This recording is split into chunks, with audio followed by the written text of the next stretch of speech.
public, how we should conduct ourselves concerning public comments. So, And on this webinar were reference. senators, state reps, and all mayors, and that's a House bill law that we must respond to you, and we have 45 days to do it, and if we do not, we will be fined. So thank you, and that will be implemented. Thank you. I hope I'm getting answers to the rest of my questions. I will make sure we have to do that too, according to the law.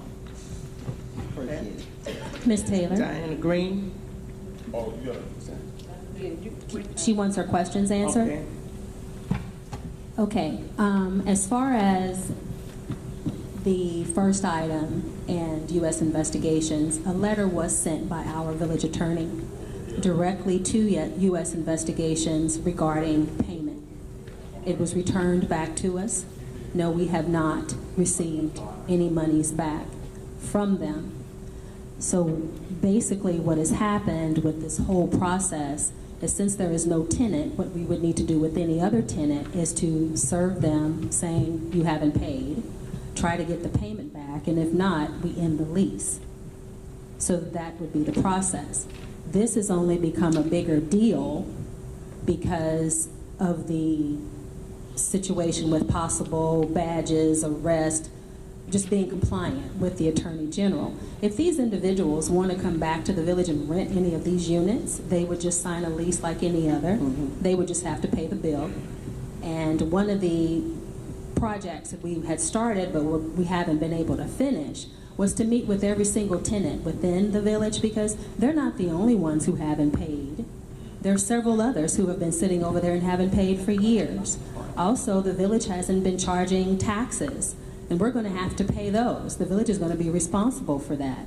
But until we reconcile that and how much we, the village, are responsible for in paying taxes, we can then assess what needs to be charged to those various tenants. We haven't even charged common area maintenance. A lot of these issues are our own that are rolling out into the public, and we're kind of like airing our dirty laundry because of the mistakes that we've made, and we just need to fix them. That's all it is to it. So the new board, provided, this is one of the things that the mayor wants to pick back up, once we know how much the village owes in taxes and we pay those back, we'll know how much we need to assess and go back and sit with every single tenant, ask for their old lease, and give them an opportunity to sign a new lease. This is nothing against U.S. investigations. It's just that the situation with the Attorney General, we have to be compliant. So them, along with anybody else, as I stated, can come back to the village and sign a lease. What was your second question? So we really don't know exactly what the exact amount is that they really owe the village, because they would be starting over. They would be starting over because we severed that relationship and we sent the letter out stating you haven't paid us, et cetera, et cetera. So I mean, that's out of the water. Okay. Okay.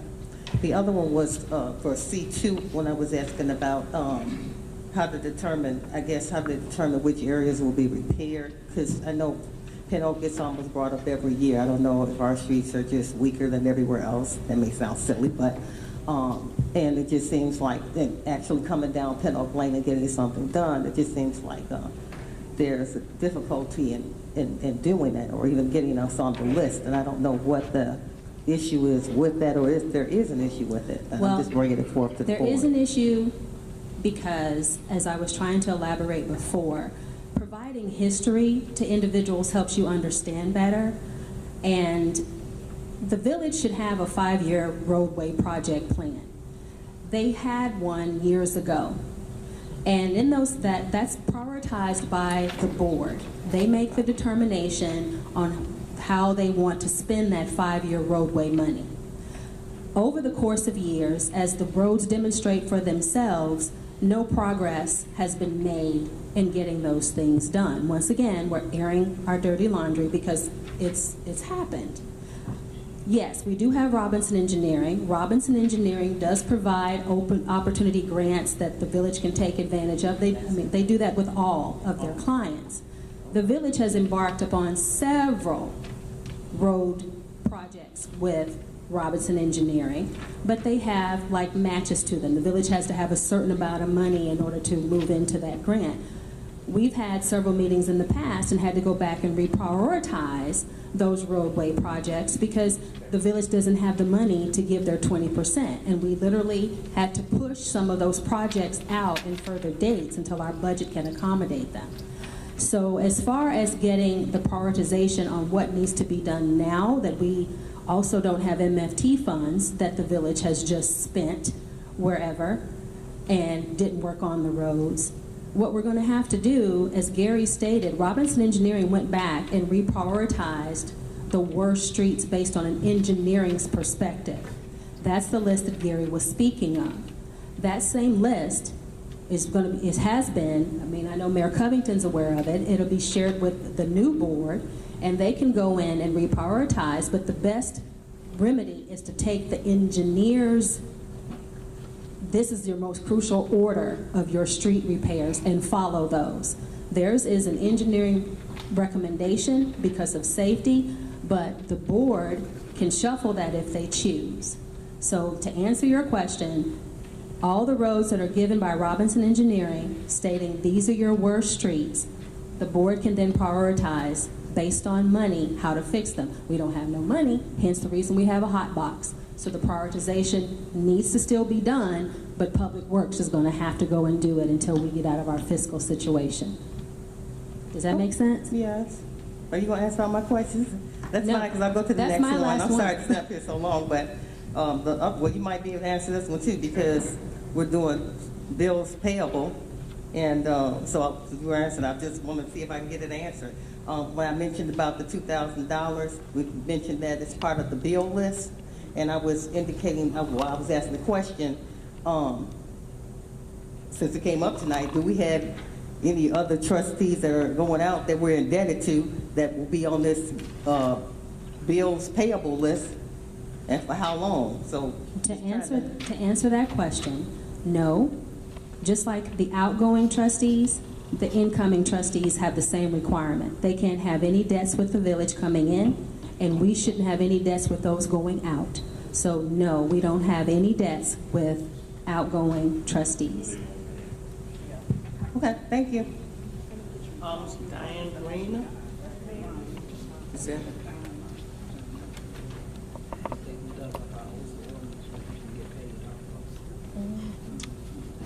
Good evening. Good evening. I'm here tonight to let you guys know that my house burned down in December. I did not get a call. I did not get a card. No one contacted us to find out was anyone killed in that or hurt in that fire, and it was a big fire. They're still working on our house. I was a little disappointed. No, I'm not going to say a little. I was very disappointed in this village. I'm sure that the fire department gives you guys letters or reports that someone in this village house has burned. And shame on you guys for not getting in contact with us. My son died in November. My house burned down in December. And you wouldn't know about my son because that's my personal business. But you should know about my house. We pay taxes around here just like everyone else does. My insurance agent or adjuster needed a report. I go into the village, ask for a report, fire report, and I was charged $25 for that report. I think that's shameful. Just shameful. My taxes isn't enough to pay for a $25 piece of paper. I'm very upset, and if I could move my house out of here, I would. And all of this other stuff that's going on with you guys is awful. We are struggling to keep our homes, and this village is broke. It's just shameful. And not to mention, we're all on the news. Yes. Thank you. You talk about airing our dirty laundry, it's out there. It's an embarrassment. This is a 99% black community. And we're arguing, and some of these, you guys up here and the board, I don't come to the meetings often. But when I do, there's always argument and there's a lack of disrespect for this mayor. A lack of disrespect. That's right. I'm trying not to get myself worked up because I'm still under a tremendous amount of stress trying to make sure that my house gets put back together. But my suggestion would be that you guys need to work together, especially with the new board coming in. And I put it out there in the neighborhood. I'm not ashamed to say anything. You guys stink. You are useless. There's no reason in this world that we should be in this bind that we are in, especially when people are paying $10,000 a year in taxes. It's ridiculous.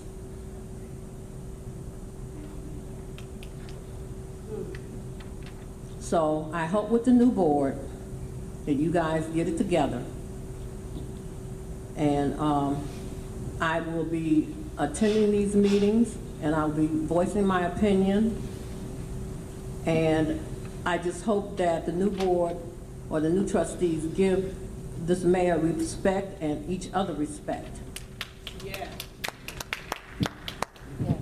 And I hope that you guys hire the right people to get us out of this hole. Because I don't want to lose my house because of taxes. And it seems to me, every time I look up, Wells Fargo is sending me something about your taxes are going up. So that means your escrow and your note is going up. And there's one other thing about the park and recreation. When I first moved into this village 10 years ago, there was code enforcement coming around with a measuring stick to see how tall your grass is. Okay? You would get a fine if your grass was 3 inches high. Now, you got people, weeds are up to my knees. And my suggestion would be to Parks and Recreation is to send some of your people out to cut this grass. Public Works. Public Works, I'm sorry. No problem.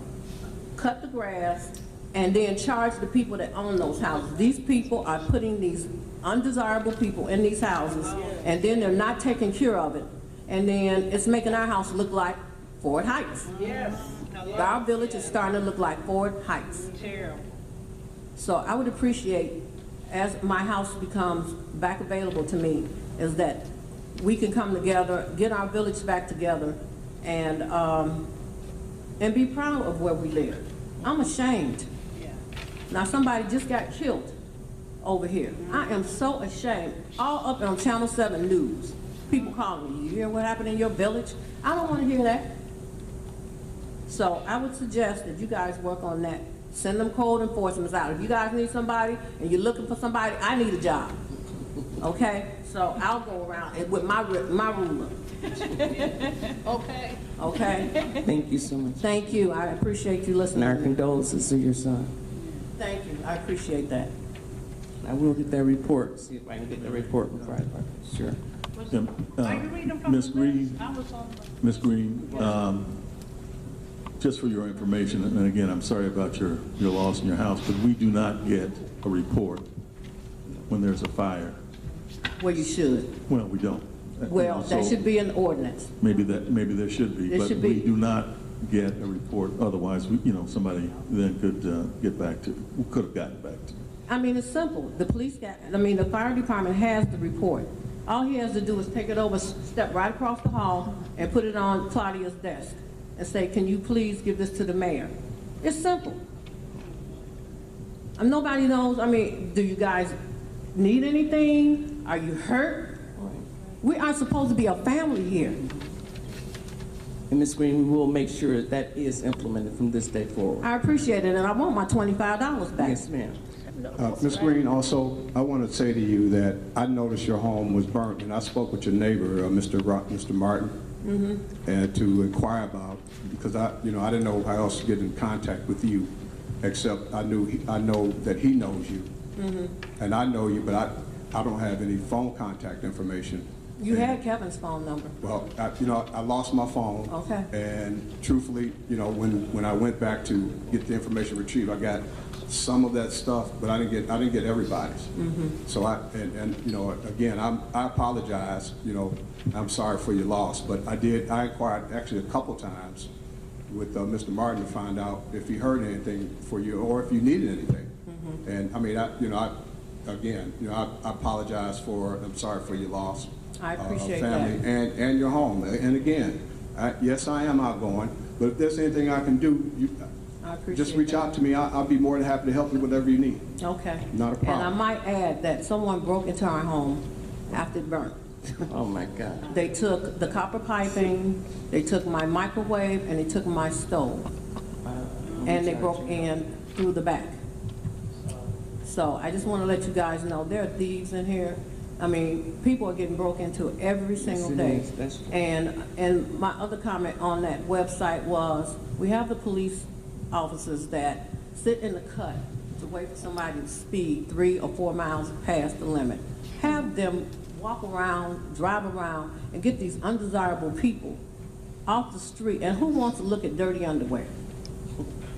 So that's all I have to say. When I moved here, it was not like this, because if it was, Diana Green would not be here. But now, I want to stay, and I hope you guys work hard to get us back where we were 10 years ago. We'll do our best. Thank you, Ms. Thank Green. Thank you. And I'll contact you. Can I make this out as a Pamela or the third person that signed in? I'm not sure. I can't make the handwriting. Pamela Brown. Riley, okay. Pamela Riley. I was just saying again. Did I get a chance to say something? Yes. Hi, my name is Pamela Riley. I live in University Park, and I usually don't come to too many meetings and usually don't be involved, and I'm so sorry. But what got me so much involved this time is my block, my neighbors, in front of me, behind me. We've been having a lot of break-ins, like 5, and when he came straight across the street from me, and then he came 2 doors over from me, and then 3 doors over from me, I was like, wait a minute, what's going on? So, I don't know, I got a big mouth, but I'm not good in speaking in front of people, and my heart go out to the village of Richton University Park and you guys, because if we all come together, we can get it together again in 10 years like we did before. But I came up with a lot of neighbors and addresses, and I got on my foot, and I went to door by door knocking. I got about 45 people coming to my house right after Mother's Day just for a block club neighborhood meeting. And believe me, they would be there. I had a couple of meetings at my house before when I was trying to help you guys and help you run for your campaign. And a lot of people came out for that. And the mayor even came. She said this is the best meeting. She never seen a house so full when she came to my meeting. But I just want to tell y'all, things can get a little bit better. I go every day through a big old hole in my car. It's messed up and I didn't know who to call. But I'm going to get more involved, and I'm not blaming you guys or my neighbors, but I want everybody to pray for me so I can do better, because I just got over a mild stroke too in January this year. And I'm back because God is that good. That's right. And I was the block coordinator, I still am. And if anybody want to come to my meeting, you can sign on my paper with the rest of the residents, and they would love to see you there, because I have very powerful meeting neighbors. That's one of them. And I can't speak like her, but we all love you, and they'll be there. And I appreciate if y'all can make it out to show us a little. No problem. We'll Thank be there. you. We'll be there. Thank you. Gina Williams. Ms. Gina Williams. When is your meeting? I'm sorry, Ms. Riley. I'm sorry. They Excuse told me. me to wait after Mother's Day. Okay, so I'll get with you then. Yes, Okay. I'll give you guys a call. Okay, thank you.